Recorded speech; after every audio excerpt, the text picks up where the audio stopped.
I'm going to Italy to continue my education under the guidance of John David Anderson.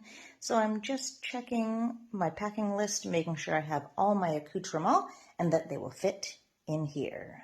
I cannot bring mineral spirits on the plane, so they're going to supply those at the other end, but I have to bring all my other stuff, including all of my colors, which I'm feeling a little bit stressed about the preparation for this trip and if I'll have everything, so I'm self-soothing by squeezing all of my tubes.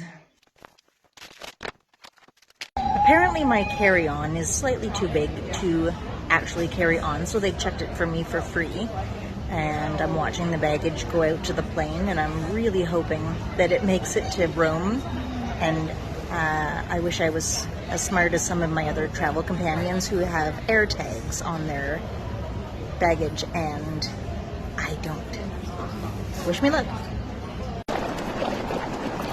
More on air tags. They're little devices that you throw in your luggage so that you can watch them with a GPS tracker. And so far, we're waiting to board our second plane, and we're noticing that the bags haven't moved to where we are. So stay posted.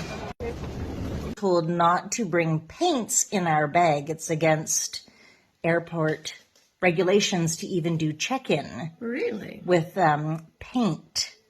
But when I took a closer look, every one of my containers calls it artist colors, oil colors. So I was worried they were going to steal them out of my bag. Very lucky that mine were some of the first ones off the plane. Wishing the others luck. Ooh la la.